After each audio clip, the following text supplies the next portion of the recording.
السلام علیکم۔ اس آڈیو میں ہم کتاب الشفا کو آگے کنٹینیو کریں گے۔ اس سے پہلے اگر آپ نے سبسکرائب نہیں کیا تو کائنڈلی سبسکرائب کر لیں اور بیل آئیکن پریس کر دیں۔ تو شروع کرتے ہیں۔ باب دوم، احادیث کی روشنی میں مقام مصطفیٰ۔ حبیب پروردگار صلی اللہ تعالیٰ علیہ وسلم کی محبت کا دم بھرنے والوں کو معلوم ہونا چاہیے، جو اپنے آقا کی اجمالی قدر و منزلت کی تفصیل کے خواہاں ہیں، کہ جلال و کمال کے خصائل آدمی میں دو قسم کے ہوتے ہیں: ضروری دنیاوی، جن کا انسانی جبلت اور دنیاوی حیات تقاضا کرتی ہے، دوسرا اکتسابی دینی، جن کے باعث فاعل کی تعریف کی جاتی ہے اور اسے قرب خداوندی حاصل ہوتا ہے۔ ان میں سے ہر خصلت کی دو قسمیں مزید ہیں، ایک وہ کہ دونوں قسم کے اوصاف میں سے ایک کے ساتھ خاص ہو، اور دوسری قسم وہ جو دونوں میں مشترک ہو۔ ضروری محض تو وہی ہے جس میں انسان کے کسب و اختیار کا کوئی دخل نہ ہو، بلکہ جبلی اور خلقی ہو، جیسے کمال خلقت، جمال صورت، قوت حواس، قوت اعضاء، اعتدال حرکات، شرف نسب، عزت قوم اور کرم و خلق۔ اور وہ ضرورتیں بھی اسی سے ملحق ہیں جن کی جانب دنیاوی حیات داعی ہے، جیسے کھانا پینا، سونا، گھر، نکاح اور مال و جاہ وغیرہ۔ اور کبھی یہ خصائل و ضروریات مؤخر الذکر قسم متعلقہ اخروی سے بھی ملحق ہو جاتے ہیں، جبکہ ان سے تقوی اور سلوک طریق آخرت کے لیے بدن کی اعانت کرنا مقصود ہو، اور یہ بقدر ضرورت اور احکام شرعیہ کے مطابق ہوں۔ وہ اکتسابی خصائل جو آخرت میں کام آتے ہیں، ان کا تعلق اخلاق جمیلہ اور آداب شرعیہ سے ہے، جیسے علم، حلم، صبر، شکر، عدل، زہد، تواضع، عفو، عفت، جود و کرم، شجاعت، مروت، کم گوئی، محبت، وقار، مہربانی، حسن ادب اور حسن معاشرت وغیرہ۔ لیکن حسن خلق ان جملہ خوبیوں کا جامع ہے۔ کبھی ایسا بھی ہوتا ہے کہ ان میں سے کچھ خوبیاں بعض لوگوں کی فطرت و جبلت میں موجود ہوتی ہیں، جبکہ بعض کی فطرت میں ان کا وجود نہیں ہوتا، لیکن وہ ان کا اکتساب کر لیتے ہیں۔ مگر یہ ضروری ہے کہ اس کی فطرت و جبلت میں اس کا شعبہ ہو، جیسا کہ ہم آگے بیان کریں گے انشاءاللہ تعالی۔ اگر ان خوبیوں سے رضائی الہی اور ذخیرہ آخرت مقصود نہ ہو تو یہ بھی دنیاوی ہو کر رہ جاتی ہیں، لیکن یہ خصائل بلا اتفاق ہر عقل سلیم رکھنے والے کے نزدیک اچھی عادتوں سے ہیں، اگرچہ بعض اسباب یا موجبات کے باعث ان کے حسن اور فضیلت کے درمیان اختلاف یا فرق واقع ہو جائے۔ فصل نمبر 1، ایمان افروز نکتہ۔ امام قاضی ایاز مالکی رحمۃ اللہ علیہ فرماتے ہیں کہ جب یہ بات تسلیم شدہ ہے کہ خصائل جلال و جمال وہی ہیں جن کا اوپر ذکر ہوا، اور ہم دیکھتے ہیں کہ اگر کوئی شخص سالہ سال کی محنت یا ساری عمر میں ان میں سے کسی صفت سے متصف ہو جاتا ہے تو اسے ایک قسم کی برتری اور فضیلت حاصل ہو جاتی ہے، خواہ یہ صفت اس کو نسب میں حاصل ہو یا جمال، قوت، علم، حلم، شجاعت، سخاوت اور عفو وغیرہ میں سے کسی میں ہو، لیکن اس کی قدر و منزلت میں اضافہ ہو جاتا ہے۔ لوگ اس کے نام کو مثال کے طور پر پیش کرنے لگتے ہیں، اور اسی خوبی کے سبب دلوں میں اس کی عزت و عظمت سرایت کر جاتی ہے، اور مرنے کے بعد بھی مدتوں اس کا نام زندہ رہتا ہے، حالانکہ ممکن ہے کہ اس کی ہڈیاں بھی گل چکی ہوں۔ اے صاحب عقل و دانش، تیرا اس ہستی کی قدر و منزلت کے بارے میں کیا خیال ہے جس کے اخلاق کریمہ اور جبلت حسنہ میں پسندیدہ عادتیں اس کثرت سے پائی جائیں کہ انہیں شمار کرنے سے عدد عاجز ہو جائیں اور زبانیں گنگ ہو کر رہ جائیں۔ ساتھ ہی وہ خصائل بھی کمال کے اس درجے پر ہوں کہ کسب و حیلہ کے ذریعے ان کا حصول ناممکن ہو، اور وہ سارا معاملہ ہی اللہ جل مجدہ کی خاص کرم نوازی سے وابستہ ہو۔ فخر دو عالم صلی اللہ تعالیٰ علیہ وسلم کے فضائل و کمالات کے بعض عنوانات یہ ہیں: نبوت، رسالت، خلد، محبوبیت، اصطفاء، اسراء، رؤیت باری تعالیٰ، کرب و دنو، وحی، شفاعت عاصیہ، وسیلہ، درجات رفیع، مقام محمود، براق، معراج، ساری کائنات کی طرف بعثت، انبیاء کے ساتھ امام بن کر نماز پڑھنا، انبیاء کرام اور ان کی امتوں پر شاہد ہونا، بنی آدم کی سرداری، لواء الحمد، بشارت و نظارت، مالک عرش و فرش کا قرب خاص، عطاعت، امانت، ہدایت، ساری کائنات کے لیے رحمت ہونا، عطیہ رضا، سوال، حوض کوثر، کلام الہی کا سننا، اتمام نعمت، اگلوں پچھلوں کی معرفت کا باعث، اگلوں پچھلوں کی مغفرت کا باعث، شرح صدر، مخلوق کا بوجھ ہلکا کرنے والا، رفعت ذکر، تائید ایزدی سے سرفراز، صاحب سکینہ، تائید ملائکہ، صاحب کتاب و حکمت و سبع مثانی و قرآن عظیم، امت کا تزکیہ کرنا، مخلوق کو خالق کی طرف بلانا، اللہ اور ملائکہ کا صلات بھیجنا، لوگوں کے درمیان حکم الہی سے حاکم و منصف ہونا، امت محمدیہ سے اگلی امتوں والی سختیوں کو ہٹانے والا، خدا نے اس کے نام حیات کی قسم کھائی، اجابت دعا، جمادات کا آپ سے کلام کرنا حالانکہ وہ زبان سے محروم ہیں،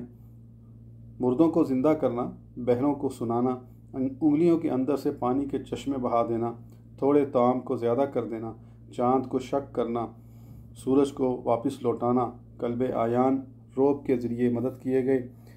غیوب پر مطلع فرمائے گئے ابر کا سایہ کرنا، کنکریوں کا تسبیح پڑھنا، رنج و علم کا دور فرمانا، لوگوں کے شر سے آپ کو محفوظ رکھنا وغیرہ ایسے کمالات ہیں جن کا کسی سے احاطہ نہیں ہو سکتا، کیونکہ اللہ رب العزت کے سوا کسی میں یہ طاقت ہی نہیں ہے کہ کمالات مصطفیہ کا احاطہ کر سکے۔ علاوہ بری آپ کے وہ فضائل و کمالات بھی ہیں جو خدائے ذوالمنن نے دور آخرت میں آپ کے لیے ذخیرہ کر چھوڑے ہیں، مثلا اعلیٰ منزل، مقدس درجات اور سب سے بلند و بالا سرداری کے مراتب۔ یہ وہ نعمتیں ہیں کہ عقل ان کو سمجھنے میں بے عقل ہے اور ان کی حقیقت کی جانب پرواز کرنے سے مرغان و وہم و گمان کے پر جل جاتے ہیں۔ معلوم نہیں امام الوہابیہ مولوی محمد اسماعیل دہلوی کو سیدنا محمد رسول اللہ صلی اللہ تعالیٰ علیہ وسلم سے کیا عداوت تھی کہ آپ کی عظمت کو مسلمانوں کے قلوب و اذہان سے نکالنے پر انہوں نے ایڑی چوٹی کا زور لگایا۔ چنانچہ مسلمانوں کو خصائص مصطفیٰ کا منکر بنانے کی خاطر موصوف نے یہ تلقین کی تھی، جو خوبیاں اور کمالات اللہ نے مجھ کو بخشے ہیں وہ سب رسول کہہ دینے میں آ جاتے ہیں، کیونکہ بشر کے حق میں رسالت سے بڑا کوئی مرتبہ نہیں۔ تقویہ الایمان، مطبوعہ اشرف پریس لاہور، سواد 113۔ یہ خصائص مصطفیٰ کا صریح انکار ہے، کیونکہ مطلق رسول کا اول الخلق، اولاد آدم کا سردار، پورے کائنات کی جانب مبعوث ہونا، صاحب معراج و اسرا، صاحب اللواء الحمد، صاحب مقام محمود، صاحب حوض کوثر، شفیع المذنبین، حبیب پروردگار ہونا ضروری نہیں۔ نہ دیگر مرسلین اعظام کو یہ کمالات مرحمت فرمائے گئے تو صرف رسول کہنے میں یہ خوبیاں کس طرح آ جائیں گی؟ موصوف نے اپنے دل کی لگی بجھانے کی خاطر یہ تبلیغ بھی کی ہے، یعنی کسی بزرگ کی تعریف میں زبان سنبھال کر بولو، اور جو بشر کسی تعریف ہو سو وہی کرو، سو اس میں بھی اختصار ہی کرو۔ تقویہ الایمان، سواد 115۔ بشر تو یقیناً ہر وہابی بھی ہے، تو سرور کون و مکان صلی اللہ تعالیٰ علیہ وسلم کی تعریف کیا ہر وہابی سے بھی کم کی جائے؟ استغفر اللہ، ولا حول ولا قوت الا باللہ۔ فصل 2، احادیث میں شمائل رسول۔ اللہ تعالیٰ تجھے سرفراز فرمائے اگر تو کہے کہ حبیب پروردگار صلی اللہ تعالیٰ علیہ وسلم قدر و منزلت اور عزت و عظمت کے لحاظ سے دارین میں سب سے ممتاز ہیں، جیسا کہ اس کے دلائل اظہر بن شمس ہیں، اور اس امر کا اجمالی بیان خوبصورت انداز میں ہو چکا، اور خواہش مند ہے کہ تفصیلی بیانات پر مطلع ہو کر اپنی کشت ایمان کو سرسبز و شاداب بنائے اور گلشن دین کو بہار و کنار کرے، تو اسے طالب صادق اللہ تعالیٰ تیرے اور ہمارے اے طالب صادق اللہ تعالیٰ تیرے اور ہمارے دلوں کو منور فرمائے، اور عشق مصطفیٰ کی جتنی دولت ہمیں نصیب ہوئی ہے اس سے بدرجہ زیادہ اور مرحمت فرمائے، آمین۔ جاننا چاہیے کہ حبیب خدا صلی اللہ تعالیٰ علیہ وآلہ وسلم کے محاسن عالیہ ایسے ہیں جن میں کسب کو قطن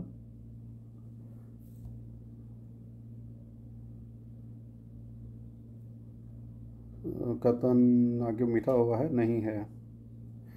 اس کو میں فل نہیں کر سکتا اس طرح، بلکہ وہ آپ کی جبلت میں پیدائشی طور پر پائے جاتے ہیں۔ آپ کی ذات مقدسہ میں محاسن و کمالات فطری طور پر اس طرح جمع کر دیے گئے تھے کہ کوئی کمال اس کے احاطے سے باہر نہیں رہا تھا۔ بے شمار احادیث میں جو آپ کے حسن و جمال کا چرچہ ہے ان کی صحت میں کلام نہیں، بلکہ بعض اخبار و آثار تو صحت سے قطعیت اور وہاں سے حق الیقین کے درجے تک پہنچے ہوئے ہیں۔ آپ کے حسن و جمال اور تناسب اعضاء کے بیان میں آثار صحیحہ کثیرہ مشہورہ وارد ہیں۔ ایسی احادیث حضرت علی کرم اللہ وجہہ اور دیگر کئی صحابہ کرام رضی اللہ تعالیٰ عنہم سے مروی ہیں، جن کا ماحصل یہ ہے کہ آپ کا رنگ اجلا تھا، آنکھیں سیاہ گہری اور قدرے سرخی مائل تھیں، رنگ ایسا سفید تھا جو سرخی کی جانب مائل ہو، آنکھوں کے بال لمبے تھے، دونوں حاجب جدا اور لمبائی میں ان پر باریک بال تھے، ناک مبارک لمبی اور منور تھی، سامنے والے دانت ایک دوسرے سے جدا تھے، چہرہ مبارک کسی قدر گول، پیشانی کشادہ،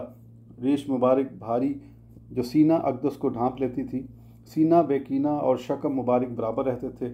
صدر انور کشادہ اور بڑے جوڑ موٹے تھے، بازو، کلائیاں اور پنڈلیاں بھاری، ہاتھ پیروں کی انگلیاں موٹی اور لمبی تھیں، جسم پر بال بہت کم تھے، سینہ فیض گنجینہ سے، ناف مبارک تا بالوں کی ہلکی سی دھاری تھی، قد میانہ تھا، یعنی نہ بہت لمبے تھے اور نہ پست قد، لیکن لمبے قد والا آدمی بھی اگر آپ کے ساتھ چلتا تو دیکھنے والے کو آپ ہی اونچے محسوس ہوتے تھے۔ بال مبارک شگندار تھے، جب تبسم فرماتے تو بجلی کی روشنی یا بادلوں کی چمک کے مانند دہن مبارک کھلتا، جب کلام فرماتے تو سامنے والے اوپر اور نیچے کے دندان مبارک سے نور کی شعاؤں کے چشمے پھوٹ نکلتے تھے، گردن حسین ترین تھی جو زیادہ لمبی اور بہت چھوٹی نہ تھی، آپ زیادہ فربا نہ تھے، چہرہ پر نور بالکل گول نہ تھا، جسم پھرتیلا اور کم گوشت تھا۔ حضرت برا رضی اللہ تعالیٰ عنہ فرماتے ہیں کہ میں نے کانوں کی لو تک بال رکھنے والے کسی شخص کو سرخ لکیروں والی چادر میں رسول اللہ صلی اللہ علیہ تعالیٰ علیہ وسلم جیسا خوبصورت نہیں دیکھا۔ حضرت ابو ہریرہ رضی اللہ تعالیٰ عنہ فرماتے ہیں کہ میری آنکھوں نے کسی کو تاجدار عرب و عجم صلی اللہ تعالیٰ علیہ وسلم سے حسین نہیں دیکھا۔ جب کوئی آپ کی جانب دیکھے تو یوں محسوس ہوتا تھا کہ سورج کی شعائیں چہرہ پر نور میں تیر رہی ہیں، اور تبسم فرماتے تو سامنے کے در و دیوار جگمگانے لگتے تھے۔ حضرت جابر بن سمرہ رضی اللہ تعالیٰ عنہ کا بیان ہے کہ کسی آدمی نے مجھ سے پوچھا کہ رسول اللہ صلی اللہ تعالیٰ علیہ وسلم کا چہرہ انور کیا تلوار کی مانند تھا؟ تو میں نے نفی میں جواب دیا اور کہا کہ شمس و قمر جیسا نورانی اور گلائی کی جانب مائل تھا۔ حضرت معبد رضی اللہ تعالیٰ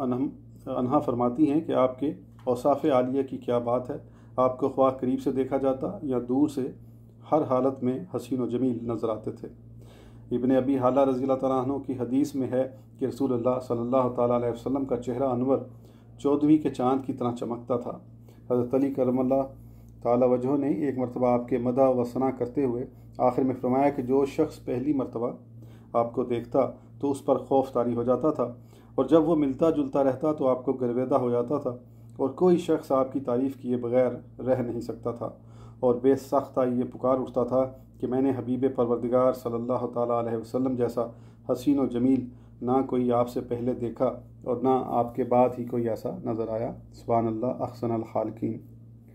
قاضی ایاز مالکی رحمۃ اللہ علیہ فرماتے ہیں کہ رسول اللہ صلی اللہ تعالیٰ علیہ وسلم کے حسن و جمال کی تعریف و توصیف میں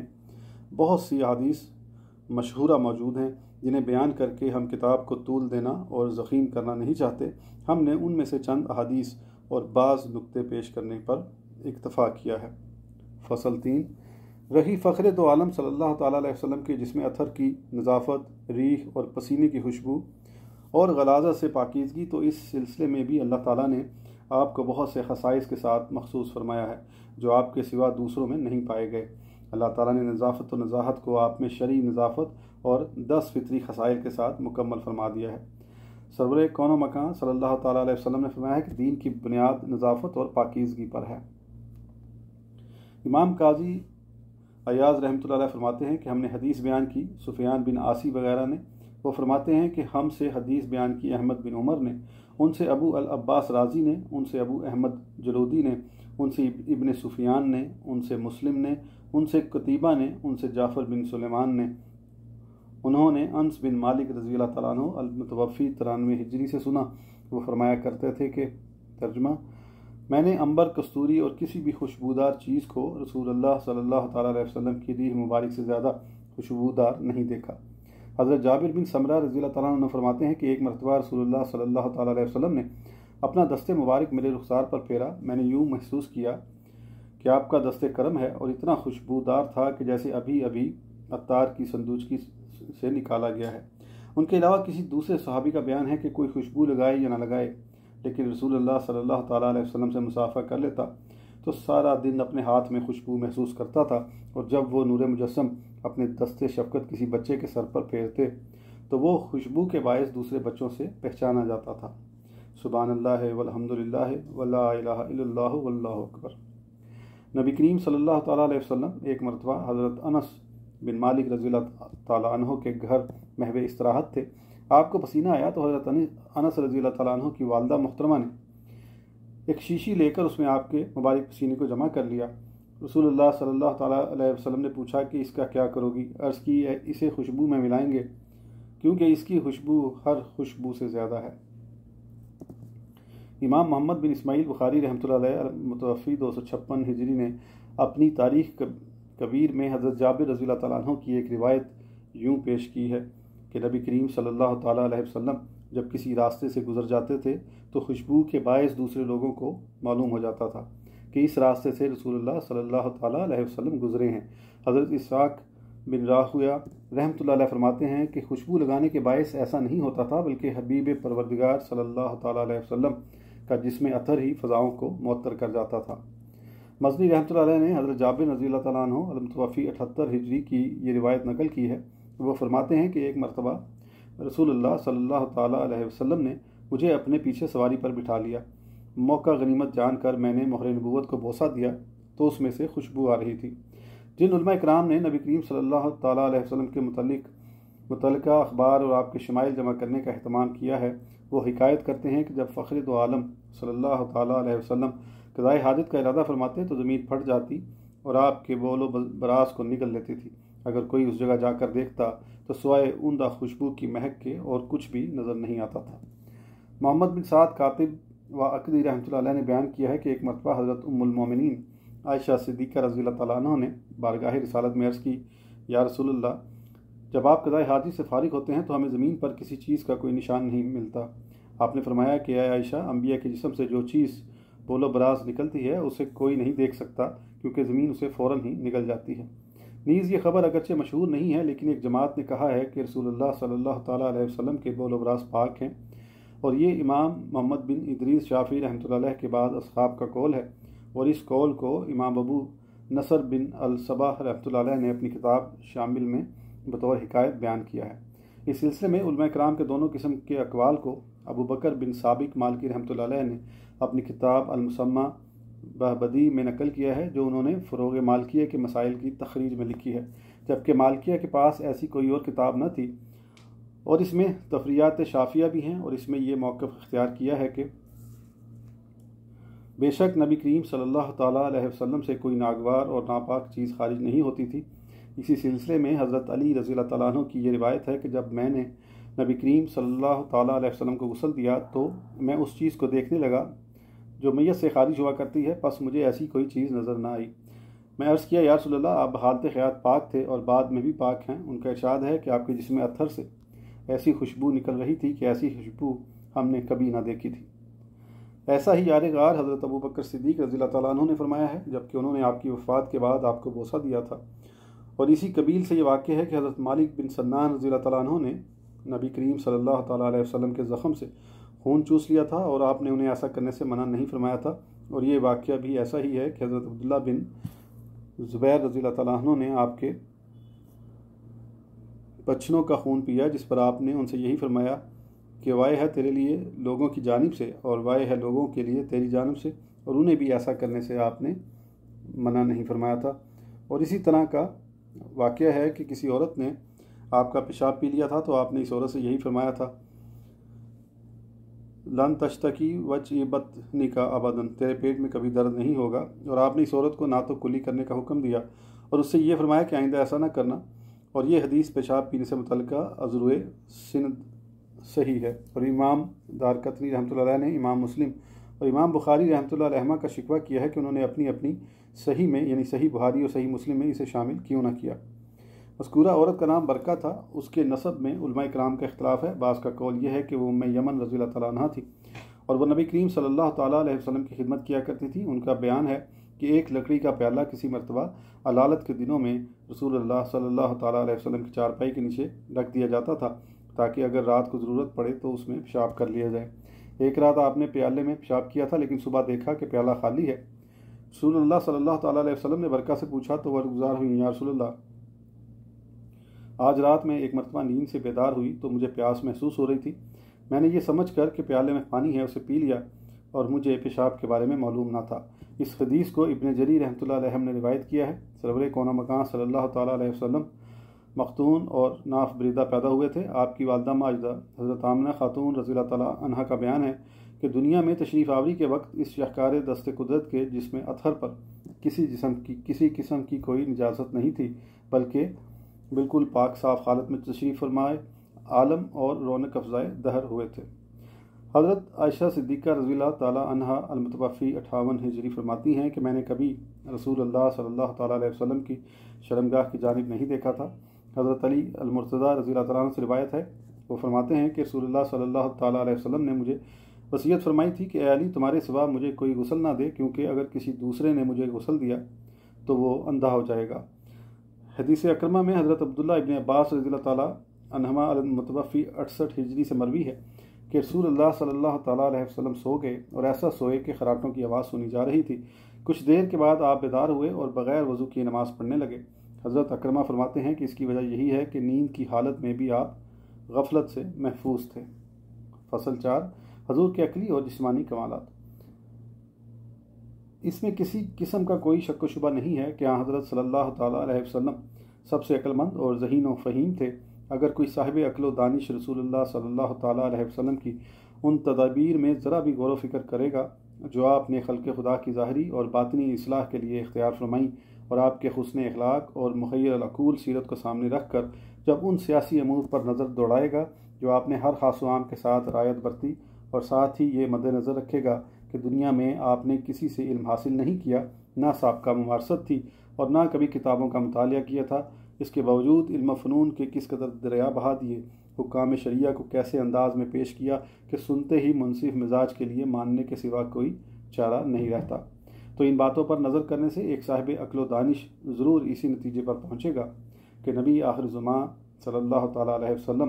عقل و فہم میں سب سے بدرجہ آگے ہیں، اور اس فیصلے تک پہنچنے کی راہ میں شکوک و شبہات ہرگز قائل نہیں ہوں گے۔ یہ ایسی بات ہے جس کے لیے کسی لمبی چوڑی تقریر یا تحریر کی ضرورت نہیں ہے، کیونکہ یہ بات مسلمہ اور ثابت شدہ ہے۔ حضرت وہب بن منبع رضی اللہ تعالیٰ عنہ فرماتے ہیں کہ میں نے 71 کتابیں پڑھی ہیں، سب کے اندر یہی لکھا ہوا پایا ہے کہ نبی آخر الزمان صلی اللہ تعالیٰ علیہ وسلم تمام انسانوں سے عقل مند ہیں، اور آپ کی رائے سب کی رائے سے صائب و افضل ہے۔ دوسری روایت میں ان کا بیان یہ ہے کہ سرور کون و مکان صلی اللہ تعالیٰ علیہ وسلم کی عقل سے دنیا کی مجموعی عقل کو وہی نسبت ہے جو رگہائے ذرات عالم سے ایک ذرے کو ہے۔ حضرت مجاہد تابعی رحمۃ اللہ علیہ فرماتے ہیں کہ رسول اللہ صلی اللہ تعالیٰ علیہ وسلم جب نماز کے لیے کھڑے ہوتے تو جس طرح آگے کی چیزوں کو دیکھتے تھے، پیچھے کی چیزیں بھی اسی طرح آپ کو نظر آتی تھی، اور یہ مضمون ارشاد باری تعالیٰ و تقلبک فی الساجدین کی تفسیر میں بھی بیان کیا گیا ہے۔ موطا شریف میں امام مالک رحمۃ اللہ علیہ نے ایک حدیث درج کی ہے کہ سرور کون و مکان صلی اللہ تعالیٰ علیہ وسلم نے فرمایا ہے، بے شک میں تمہیں پیٹھ کے پیچھے بھی دیکھتا ہوں۔ اور اسی کے مثل صحیح بخاری و صحیح مسلم میں انس رضی اللہ تعالیٰ عنہ کی روایت ہے، اور حضرت ام المومنین عائشہ صدیقہ رضی اللہ تعالیٰ عنہا نے بھی اسی کے مثل فرمایا ہے۔ ان کا ارشاد ہے کہ یہ ایک خصوصیت ہے جس سے اللہ تعالیٰ نے اپنے حبیب علیہ الصلوۃ والسلام کو معجزے کے طور پر مشرف فرمایا تھا۔ بعض روایات میں یہ بھی آیا ہے کہ فخر دو عالم صلی اللہ تعالیٰ علیہ وسلم نے ارشاد فرمایا ہے، میں بے شک اپنے پیچھے والوں کو اسی طرح دیکھتا ہوں جس طرح آگے کے لوگوں کو دیکھتا ہوں، اور دوسری روایت میں ہے کہ بے شک میں اپنے پیچھے بھی اسی طرح دیکھتا ہوں جس طرح اپنے آگے والی چیزوں کو۔ بقی بن مخلد رحمۃ اللہ علیہ نے حضرت عائشہ صدیقہ رضی اللہ تعالیٰ عنہ کے اس ارشاد گرامی کی حکایت کی ہے کہ رسول اکرم نور مجسم فخر دو عالم صلی اللہ تعالیٰ علیہ وسلم کی نگاہوں کا عالم یہ تھا کہ آپ اندھیرے میں بھی اسی طرح دیکھتے تھے جیسے اجالے میں، اور کتنی ہی اخبار و حدیث اس بارے میں موجود ہیں کہ نبی کریم صلی اللہ تعالیٰ علیہ وسلم فرشتوں اور جنات کو دیکھتے تھے، اور نجاشی کو آپ کے لیے اٹھا کر لایا، یہاں تک کہ آپ نے قریش مکہ سے اس کے اوصاف بیان کیے اور کعبہ پیش کیا گیا جب آپ نے مسجد نبوی کی بنیاد رکھی، اور آپ سے یہ بھی حکایت کی گئی ہے کہ آپ نے سریہ میں 11 ستارے ملاحظہ فرمائے، اور یہ سب واقعات آنکھ سے دیکھنے پر محمول ہیں، اور یہی قول امام احمد بن جنبل وغیرہ کا ہے، جبکہ بعض اس کا رد کرتے ہیں اور اسے علم پر محمول کرتے ہیں، حالانکہ ظاہری مفہوم اور ان کے قول کی مخالفت کرتے ہیں، اور انبیاء کے لیے آنکھ سے دیکھنے میں کوئی استحالہ نہیں ہے، کیونکہ یہ وصف انبیاء کے خواص و خصائل سے ہے۔ اسی کے مانند وہ حدیث ہے جس کی خبر دی ہمیں ابو محمد عبداللہ بن احمد العدل نے اپنی کتاب کے ذریعے وہ فرماتے ہیں کہ ہم سے حدیث بیان کی ابو الحسن المکری الفرغانی نے، ان سے ام القاسم بنت ابی بکر نے اپنے باپ کے ذریعے، ان سے شریف بوالحسن علی بن محمد الحسنی نے، ان سے محمد بن سعید نے، ان سے محمد بن احمد بن سلیمان نے، ان سے محمد بن مرزوق نے، ان سے حمام نے، ان سے حسن نے، انہوں نے قتادہ سے سنا، انہوں نے یحییٰ بن وطاب سے، انہوں نے حضرت ابو ہریرہ رضی اللہ تعالیٰ عنہ المتوفی 58 ہجری سے سنا کہ نبی کریم صلی اللہ تعالیٰ علیہ وسلم نے فرمایا ہے کہ جب اللہ جل شانہ نے حضرت موسیٰ علیہ السلام کو اپنی تجلی دکھائی تو ان کی بصارت کا یہ عالم ہو گیا کہ وہ رات کے اندھیرے میں 10 فرسخ کے فاصلے پر اگر کوئی چیونٹی کسی صاف پتھر پر ہوتی تو اسے دیکھ لیتے تھے، اور یہ امر بعید نہیں ہے کہ نبی کریم صلی اللہ تعالیٰ علیہ وسلم کو بھی یہ خصوصیت مرحمت فرمائی گئی ہو، جس کا ہم نے اس سلسلے میں ذکر کر دیا ہے، یعنی معراج سے سرفراز ہونے اور اپنے رب کی بڑی بڑی نشانیاں دیکھنے سے یہ نظر مرحمت فرما دی ہو۔ سبحان اللہ، نگاہ مصطفیٰ کی بات ہی نرالی ہے۔ دنیا و مافیا آپ کے پیش نظر ہے، ارضی و سماوی مخلوق کا کوئی فرو اور کوئی ذرہ آپ کی نگاہوں سے پوشیدہ نہیں۔ اگر خالق و مالک کی جانب کلی طور پر متوجہ ہوں یا کسی جانب توجہ نہ فرمائیں تو یہ الگ بات ہے۔ نگاہ مصطفیٰ کا کوئی کیا اندازہ کر سکتا ہے، جبکہ اس بارگاہ کے غلاموں یعنی حضرات اولیاء اللہ کی نگاہوں کا یہ عالم ہے کہ زمین در نظر این طائفہ چون سفریست نفحات الانس اور لوح و محفوظ تک ان بزرگوں کی نگاہوں سے پوشیدہ نہیں۔